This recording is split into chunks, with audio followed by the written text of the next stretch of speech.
Half-Life sigue siendo impresionante. Y así es la experiencia de jugarlo por primera vez 25 años más tarde.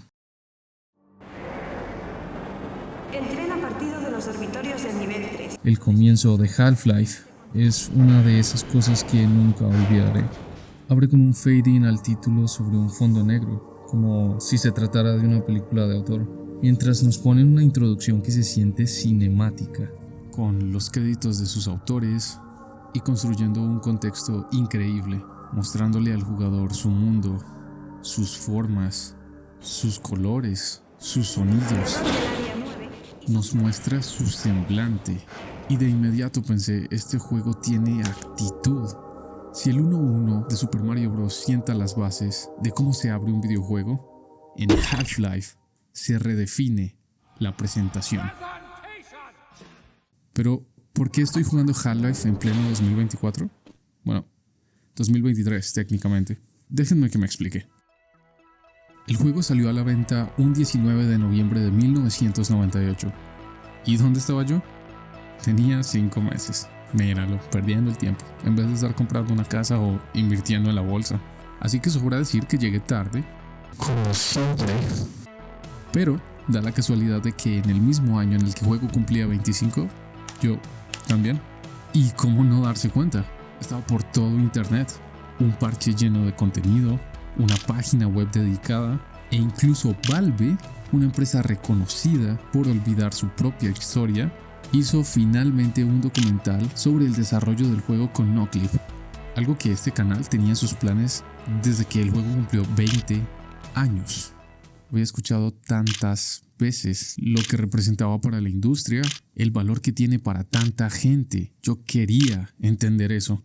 Entonces, el 12 de diciembre de 2023, me instalé el juego y lo abrí.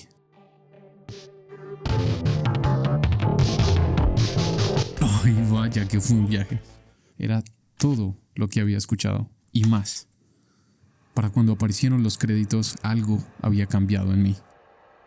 Llevo mucho tiempo grabándome mientras juego a cosas, pero este fue el videojuego que me hizo pensar, tengo que hacerlo, necesito hablar de esto. Y creo que poder decir que un videojuego me hizo sentir algo así es lo más valioso que puede ofrecerme. Al terminarlo me di cuenta que había jugado uno de los mejores videojuegos jamás hechos. Mejor que el 90% de los shooters que salen hoy en día. Y espero que con este video le des un intento tú también. Está lleno de alma, de personalidad. ¿Por qué no hay más juegos así? ¿Cómo un juego de 25 años puede sentirse tan nuevo? Aparte de lo obvio, ser nuevo para mí sí, pero no solo es que se sienta nuevo, es diferente, es refrescante incluso. ¿Por qué un juego de cuarto de siglo se siente refrescante? Primero, creo que es importante el contexto. ¿Cómo conoció por primera vez el mundo a Half-Life? Pues con una demo. Esta contenía los primeros niveles del juego, suficiente para que cualquiera se enganchara, pero no llegó al público en la forma en la que Valve esperaba. Esta demo era parte de un contrato que financiaba el desarrollo del juego y que justamente se filtró en internet, como se ha vuelto costumbre en esta industria, y la gente no podía esperar para tener el juego completo, y los entiendo. Half-Life, de hecho, originalmente iba a salir un año antes, pero se retrasó. Valve sabía que el juego necesitaba más tiempo, que aún no era todo lo que podía llegar a ser. Una práctica de la que podríamos aprender un poco más en la actualidad. Eso solo demostraba el nivel de cuidado y cariño que había detrás del proyecto.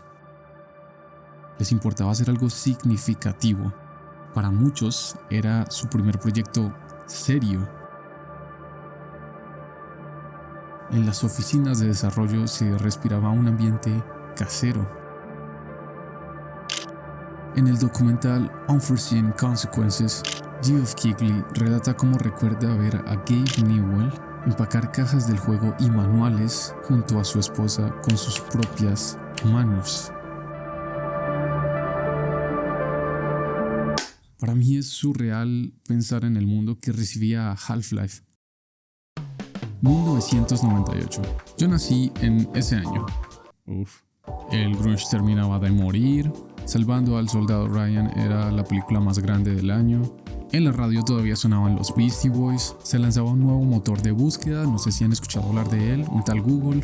Y escuchen esto, en el mismo mes que salió el juego, se ensambla la primera estación espacial internacional. Muy meta, lo sé. Spoilers. Mientras tanto, en la Tierra se empezaba a esparcir el rumor de un posible error masivo que dejaría toda la computación inservible. Y a Microsoft se le crashaba el Windows 98 en plena demostración técnica. Pero, ¿y qué estaba jugando la gente en 1998? Shooters excesivos, sangrientos. Por eso Half-Life salió en el momento perfecto. El mundo cambiaba y Half-Life dialogaba con esos cambios. Ningún cambio es repentino y este cambio histórico y cultural ocurre debido a las condiciones materiales de una sociedad. Materialismo histórico. Ese era el mundo en el que Half-Life se había gestado y eventualmente nacido. Ese es el contexto, pero cuando digo que quise permitirme experimentar este juego desde el lugar correcto, me refería a regresar a esa sensación, a ese sentir que es disfrutar un juego por lo que era, un hobby, mi pasatiempo, algo apasionante. Creo que por eso estoy aquí, haciendo este video. Realmente dejó algo en mí, por eso se siente tan personal. Y quiero que jugar videojuegos y hablar de ellos se siga sintiendo así. Son más que aplastar botones, son historias, son personajes que nos acompañan, crecen con nosotros, son filosofías, son un viaje, una reflexión, son arte. Siento que con el ritmo que tiene la industria del videojuego, o bueno, el mundo en general, ves tu biblioteca llena de juegos y dices, tengo que terminarlos. Y al final se acaba sintiendo como un debería y no un quiero. Acaba sintiendo como este miedo a estar perdiendo algo increíble de lo que todos están hablando. Y las industrias se aprovechan de eso. Ellos saben lo que hacen cuando generan estas bolas de hype y eventos culturales alrededor de la salida de un videojuego. Filtran cosas, generan especulación, juegan con nuestro FOMO. Y nos han metido tanto esta idea de que si no estamos aprovechando cada segundo de nuestro tiempo siendo productivos o jugando al último juego o viendo la última serie, nos estamos perdiendo de una oportunidad o algo así, del gran momento cultural, para que una semana después ya nadie esté hablando de eso. Consumo rápido. La verdad es, mi idea inicial con este video era hacer una gran recopilación de datos y curiosidades y decir una vez más por qué Half-Life es importante para el videojuego y hablar sobre su desarrollo y referentes y ver por qué fue tan diferente a todo lo que salió en su momento. Pero en realidad, cada vez que visito este guión me doy cuenta que es mucho más personal que eso. Este juego me permitió detenerme, sumergirme en su mundo, recordar una época en la que los videojuegos eran mucho más que el próximo gran proyecto multimillonario de la gigantesca empresa de turno que quiere romper récords en ventas, obviamente. Significaban tanto para la gente que los hacía como para la gente que los jugaba. Extraño esa clase de juegos.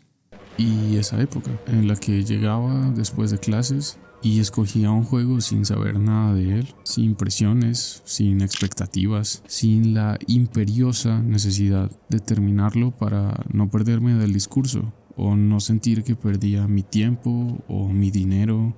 Quizá mi vida se siente un poco así ahora mismo. Y en realidad cumplí 26 escribiendo este guión y haciendo este video. Y jugar a videojuegos cada vez se siente más como un lujo que no siempre puedo permitirme, solo por el hecho de la inversión de tiempo que representa. Y por cierto, odio que muchas empresas parecen no respetar esto.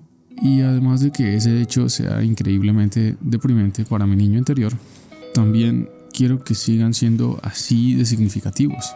Y quizá por eso Half-Life ha representado tanto para mí, Me permitió sentirme como un niño otra vez. O tal vez no como un niño, tal vez solo estar presente. Y realmente es hermoso ver cómo aún sigue siendo tan importante para tantas personas. Entre más investigo sobre este juego, más encuentro historias de cómo fue la primera vez de alguien al ejecutarlo, al jugarlo, de cómo se sintió, de qué le dejó.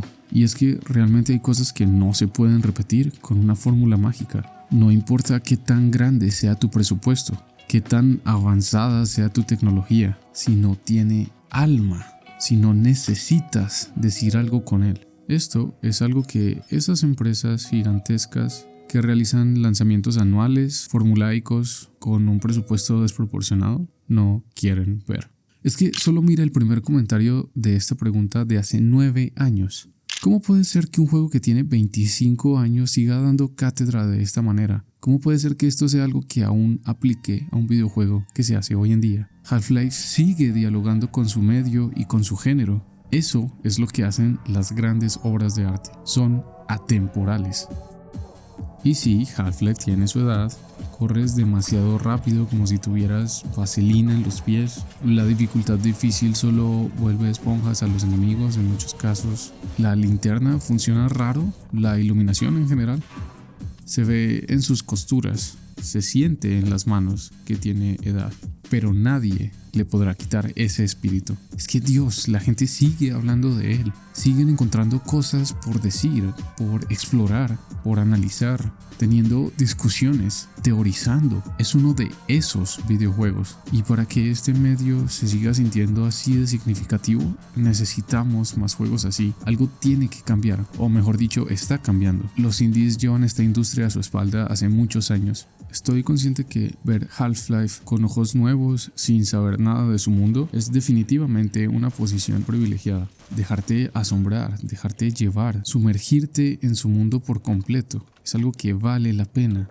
Y si puedes hacerlo, te recomiendo 100% que lo hagas. Por eso, por favor, juégalo si no lo has hecho. No mires nada más, cierra este video y ve y juégalo, ya, ahora. Yo estaré aquí esperando. De verdad, hay algo único en presenciar el antes y el después en la historia de los videojuegos. Bueno, al menos del shooter. Bien, por favor, cuéntame en los comentarios qué ha dejado Half-Life en ti. Y ya que estás por ahí abajo, puedes dejarme un like si te está gustando el video y un sub para apoyarme. Gracias. Muy bien, ahora sí quiero hablar un poco más en profundidad de ciertas cosas específicas que creo hacen a este videojuego único. Ahora sí, entrando en full spoilers. Cuando el juego acabó, me dejó pensando, ¿qué carajos pasó aquí? La historia es confusa, vaga. Freeman no tiene mucha oportunidad de elegir. Se mueve a través de la situación, se enfrenta a ella. Me enteré buscando más info que este juego comparte universo con Portal, y la verdad no puedo esperar a ver cómo se entrelazan entre ellos una vez los juegue a todos. Y sí, probablemente eso sea su propio video, quizás, pero definitivamente tiene ese aire a historia de internet temprano. Sientes que está lleno de teorías, secretos, misterios, detalles que alguien en algún lado del mundo vio y nadie más ha visto. Y la cosa que más transmite esa sensación de todo el juego tiene que ser el hombre del traje. El ominoso y creepy hombre del traje. Ayuda a la confusión, da la sensación de ser algo salido directamente de un creepypasta, de no ser humano. El final es una sorpresa y solo te da la sensación aún más profunda de vacío en el estómago. La incomodidad que tienes durante todo el juego no se resuelve allí, se potencia. Subversión de las expectativas. Cuando jugué al juego sin saber nada al respecto, honestamente creía que el G-Man era algo así como un easter egg, una referencia a algo, tal vez a un miembro del equipo, o era parte de una subtrama que no desarrollaron por falta de tiempo. Siempre me esperé una explicación y creo que eso no ocurra lo hace muchísimo mejor. Te deja pensar en todas las posibilidades. Cuando menciona a las personas para las que trabaja, la forma en que lo hace lo vuelve mucho más abrumador, porque ahí te das cuenta de que en realidad nunca se movió por las instalaciones, sino que solo te observaba, saltando de un momento a otro como una criatura fuera del tiempo y del espacio. Te das cuenta de lo poderoso que podría ser. Y solo produce un profundo terror pensar, ¿esa cosa tiene jefes? Hay toda una conspiración que está ocurriendo detrás. Te deja muchas preguntas, pocas respuestas y sobre todo una gran expectativa para futuras entregas. Incluso diría que el jefe final se siente más como un experimento que está ahí sufriendo, forzado a estar en esa posición, más que ser un aliado al He-Man o a los enemigos que vemos durante todo el juego. Como si el hombre del traje pusiera las fichas en su lugar para que Freeman ocasionara el incidente y se proporcionaran las situaciones correctas. Incluso me atrevería a pensar que los jefes del hombre del traje se benefician de que Freeman mate a esa cosa. No sé si tiene mucho sentido eso. Ok, sí, definitivamente hay algo más ocurriendo aquí. Después de indagar más y hablar con personas que ya se pasaron el juego, me doy cuenta de que sí hay algo más grande ocurriendo detrás. Pero el juego definitivamente comunica muy bien estas ideas a través de su narrativa. A pesar de que no fui consciente de esas cosas, esas ideas todo el tiempo estuvieron dando vueltas en mi cabeza y el juego me transmitía esa sensación. Es un excelente trabajo narrativo y está muy medido en sus detalles. Incluso las líneas de diálogo. Y uno de los personajes que tiene más líneas de diálogo de todo el juego, si no es el que más probablemente, es el He-Man. Y del otro lado, como una contraparte, está Freeman, que no dice ni una sola palabra en todo el juego. Creo que esto solo ayuda a enfatizar quién está en control y poner en contraste la libertad de los dos personajes.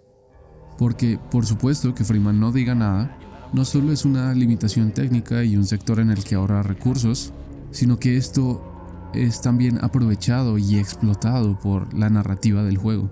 Por eso Half-Life es increíble, porque como todo gran juego, encuentra su fortaleza y se define en sus limitaciones. Freeman no solo es un vehículo para el jugador, también lo es para la trama y para los conceptos que el juego quiere desarrollar. Freeman no habla, no solo porque desde un aspecto técnico no fue hecho así, sino porque dentro de su mundo, en su historia, tampoco puede hacerlo. Y las grandes obras son así, tienen muchas capas de lectura, sea intencionalmente o no. Por ejemplo, veamos cómo este juego puede ser un comentario de cómo Estados Unidos maneja los incidentes de Estado y la información hacia el público. Y por sobre todo, lo que quiere es control.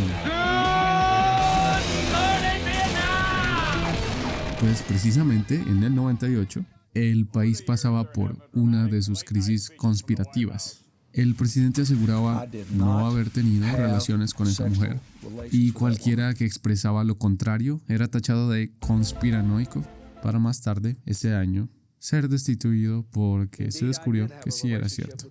¿Se puede confiar en un gobierno así? Creo que Half-Life se hace esa pregunta. Solo no le preguntes a la CIA lo que hacía en Latinoamérica en el siglo XX. Pero más que hablar de eso, quiero seguir vivo. Siento que es una exploración de la idea de lo que pasa cuando el humano se pone en contacto o encuentra cosas que no puede manejar, en su eterna persecución por el conocimiento y el avance tecnológico. La curiosidad, pero sobre todo ambición.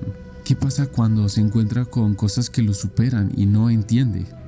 En eso tiene hasta un toque Lovecraftiano de misterio. Hay partes en el juego con un ambiente incómodo, muy inquietante, casi terrorífico. Todo el tiempo sientes que hay algo ocurriendo detrás. Y precisamente porque así es.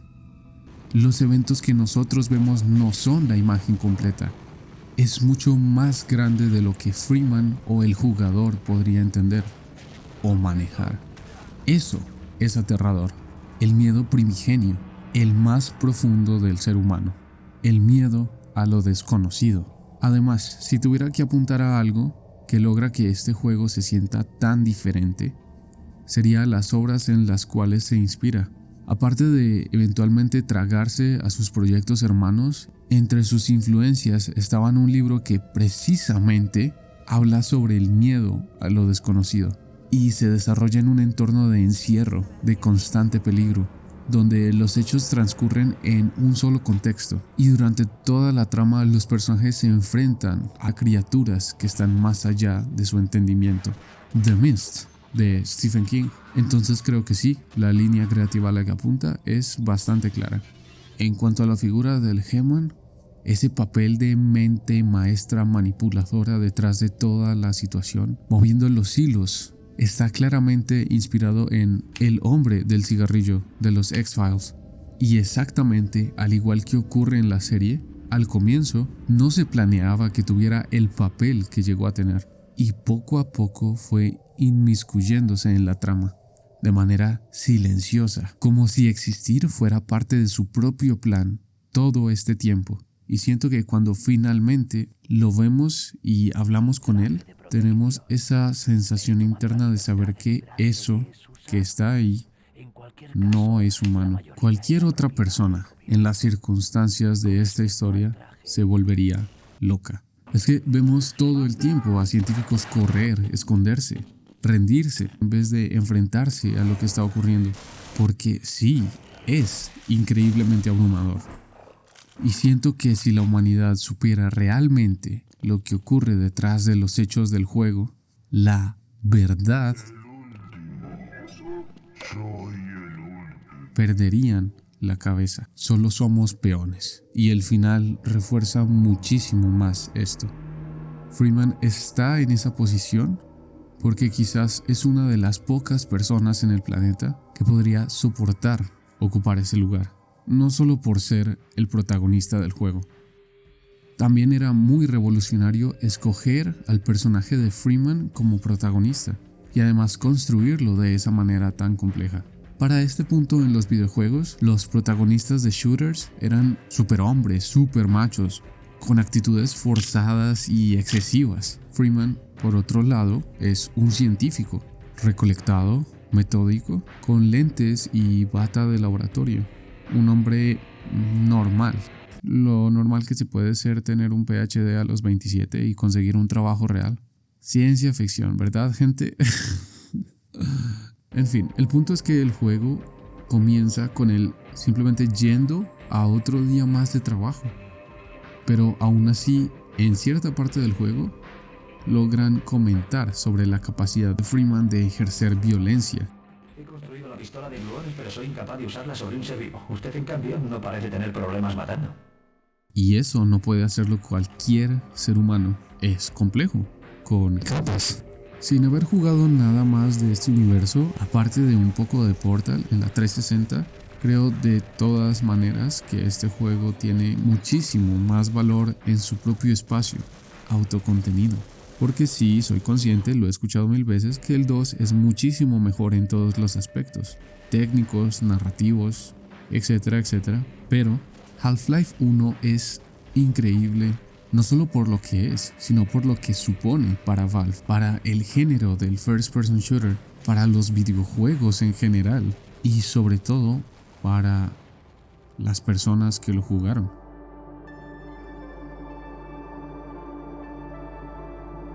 Sienta las bases del shooter moderno.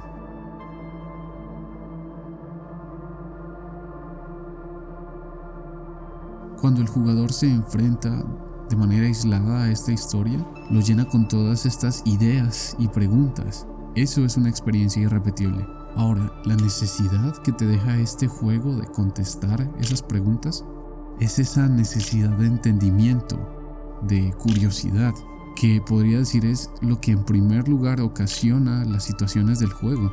Dejar eso dentro de sus jugadores, sentir que tienes que contestar esas preguntas, es una narrativa y un mensaje increíblemente bien construidos.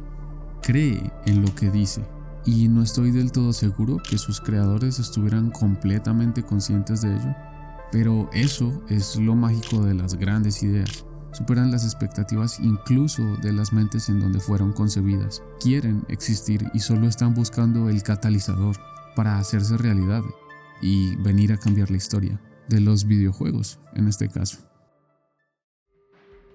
Al hacernos todas estas preguntas y querer llegar al fondo, puede no gustarnos lo que encontremos, hallar algo para lo que no estemos listos, y tal vez por eso no puede existir Half-Life 3, porque cualquier respuesta, sea la que sea que cierre la historia, dejará un vacío, es inevitable.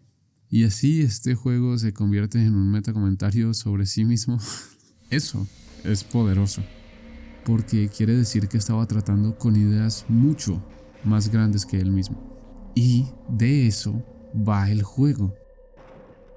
Había días que no podía dejar de pensar en la historia, a pesar de ser tan vaga, pero precisamente por eso quieres enterarte de más.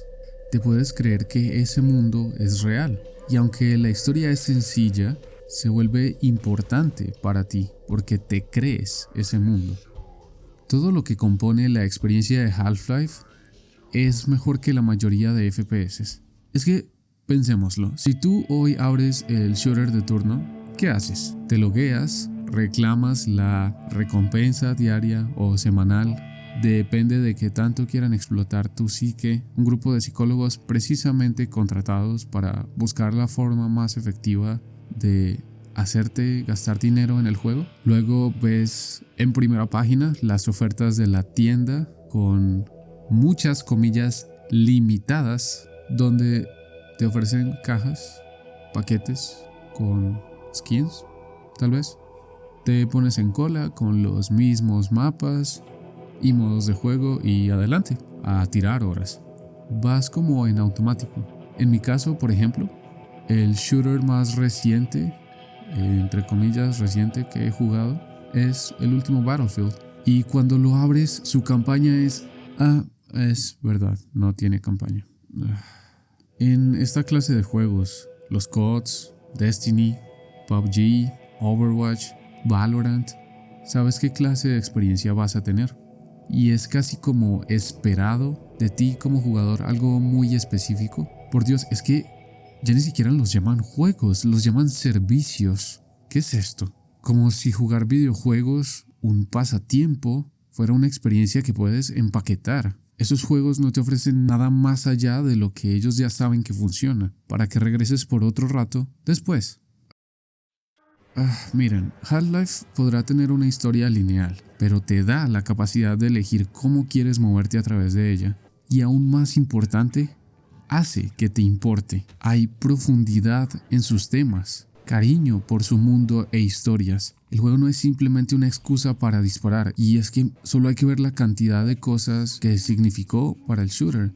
El traje, estandarizar el layout del teclado para jugar un videojuego, la cantidad de mods que eventualmente se convertirían en videojuegos. Solo piénsenlo, si Half-Life no fuera un shooter, si ni siquiera fuera un videojuego, seguiría siendo una historia importante de contar. Así es como haces que un videojuego que tiene 25 años se sienta innovador.